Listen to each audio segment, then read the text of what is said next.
বন্ধুরা, আজ আমরা জানবো এমন একজন মহান বিজ্ঞানীর জীবনী যার অবদান ছাড়া আজকে কম্পিউটার, ক্যালকুলেটর এমনকি আমাদের দৈনন্দিন গণিত অচল হয়ে যেত। তিনি হলেন আবু আবদুল্লাহ ইবনে মুসা আল খাওয়ারিজমি।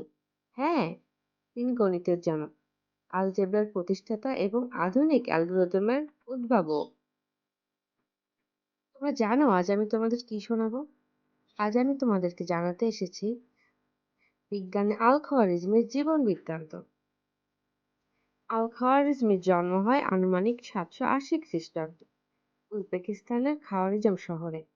তার নামের শেষ অংশে আল-খাওয়ারিজমি এসেছে জন্মভূমি খাওয়ারিজম থেকে। ছোটবেলা থেকে তিনি পড়াশোনায় অত্যন্ত মেধাবী ছিলেন। আরব সাম্রাজ্যের সোনালী যুগে তিনি বড় হয়েছেন, যখন বাগদাদ ছিল জ্ঞান বিজ্ঞানের কেন্দ্র। খলিফা আল-মামুন প্রতিষ্ঠিত বাইতুল হিকমা বা হাউস অব উইজডম ছিল সেই সময়ের সবচেয়ে বড় লাইব্রেরি ও গবেষণাগার। এখানেই আল-খাওয়ারিজমি তার জীবনের বড় কাজগুলো শুরু করেন। বাগদাদের সেই স্বর্ণযুগে সারা পৃথিবীর নানা ভাষার বই অনুবাদ করা হতো আরবিতে। গ্রিক, ভারতীয়, ফার্সি ও মিশরীয় বিজ্ঞানীরা যা আবিষ্কার করেছিলেন সবকিছু এক জায়গায় এসে মিলিত হয়েছিল। এই জ্ঞান ভান্ডার থেকেই আল খাওয়ারিজমি শিখেছিলেন গণিত, জ্যোতির্বিজ্ঞান, ভূগোল এবং দর্শন। পরে তিনি শুধু শিখেননি, নতুন নতুন আবিষ্কার করেও সেই জ্ঞানকে আরো এগিয়ে দিয়েছেন। তোমরা কি জানো আল-খাওয়ারিজমের সবচেয়ে বড় উপাদান কিসে? হ্যাঁ, আল-খাওয়ারিজমের সবচেয়ে বড় উপাদান হলো অ্যালজেব্রা।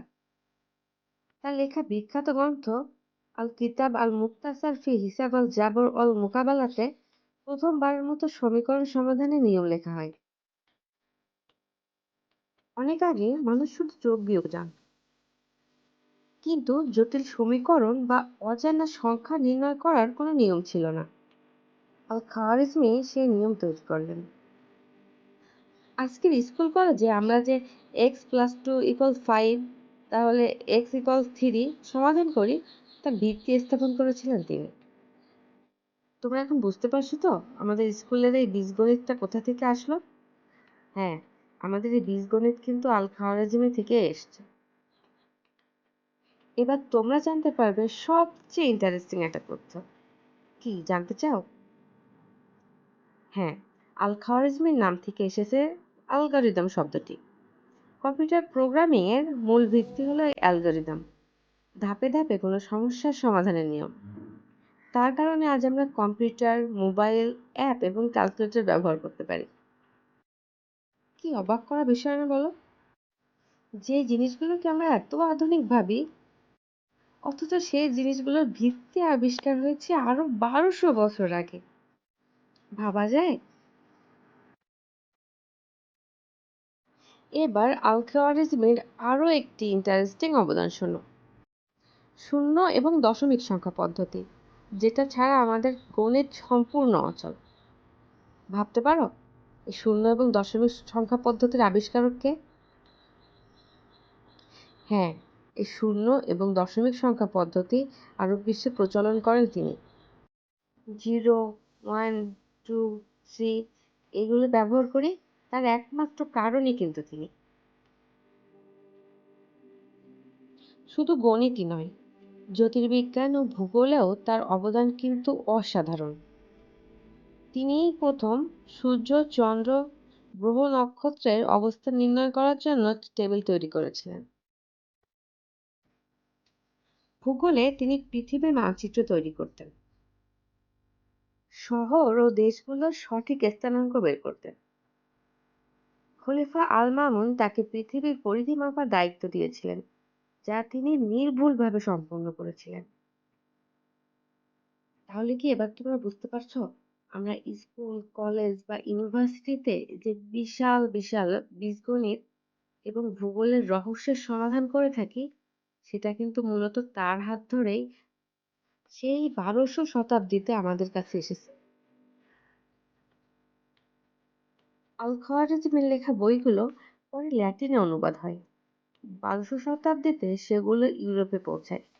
আল-জাবর বইয়ের নাম থেকে আলজেব্রা, আর অ্যালগরিদম নাম থেকে অ্যালগোরিদম শব্দের জন্ম। ইউরোপের বিশ্ববিদ্যালয়গুলোতে তার বই বাধ্যতামূলক পাঠ্য ছিল। অতএব আমরা এখন স্বীকার করতে বাধ্য যে আধুনিক বিজ্ঞানের ভিত্তি গড়ে তুলেছিলেন আল-খাওয়ারিজমি। আল-খাওয়ারিজমি শুধু একজন গণিতজ্ঞই ছিলেন না, তিনি ছিলেন জ্যোতির্বিজ্ঞানী, ভূগোলবিদ ও শিক্ষাবিদ। আজ আমরা যে ক্যালকুলেটর ব্যবহার করি, কম্পিউটারে প্রোগ্রামিং করি, সবকিছুর শেকড় কিন্তু তার রেখে যাওয়া জ্ঞানে গ্রথিত। বন্ধুরা, আজকের ভিডিও থেকে আমাদের সবচেয়ে বড় শিক্ষা কি জানো? বিজ্ঞানী আল-খাওয়ারিজমের জীবনী আমাদের শেখায় জ্ঞান অর্জন ও তা অন্যদের উপকারে লাগানোই হচ্ছে সবচেয়ে বড় অর্জন। আল-খাওয়ারিজমের নাম ইতিহাসে চিরকাল অম্লান হয়ে থাকবে। তিনি আমাদের প্রতিদিনের জীবনে সব সময়ের জন্য সম্মানীয় ব্যক্তি হিসেবে থেকে যাবেন। বন্ধুরা, এবার তোমরা বলো তো, আজকের ভিডিওতে বিজ্ঞানী আল-খাওয়ারিজমের সংক্ষিপ্ত জীবনী তোমাদের কেমন লাগলো? আমাদের আগের সপ্তাহের ভিডিওতে আমরা আলোচনা করেছিলাম মহানবী হযরত মুহাম্মদ সাল্লাল্লাহু আলাইহি ওয়াসাল্লামের সংক্ষিপ্ত জীবনী।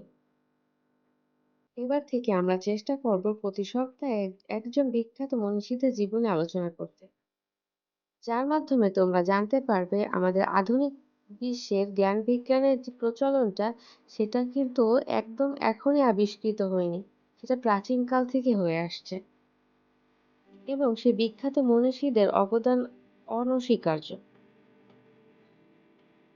তাহলে আমাদের আজকের আয়োজন এই পর্যন্তই। আমাদের সাথে ধৈর্য ধরে সম্পূর্ণ ভিডিওটি দেখার জন্য তোমাদের অসংখ্য ধন্যবাদ। আশা করছি সবসময় তোমাদেরকে আমার সাথেই পাবো। আমাদের ভিডিওটি যদি ভালো লেগে থাকে তাহলে অবশ্যই ভিডিওটি ফ্রেন্ডস অ্যান্ড ফ্যামিলির সাথে শেয়ার করে দিও এবং লাইক করে দিও। আমাদের কাছ থেকে এরকম আরো মজার মজার তথ্য সম্পূর্ণ ভিডিও পেতে আমাদের চ্যানেলটিকে সাবস্ক্রাইব করে আমাদের সাথেই থেকো। ধন্যবাদ। আল্লাহ হাফেজ।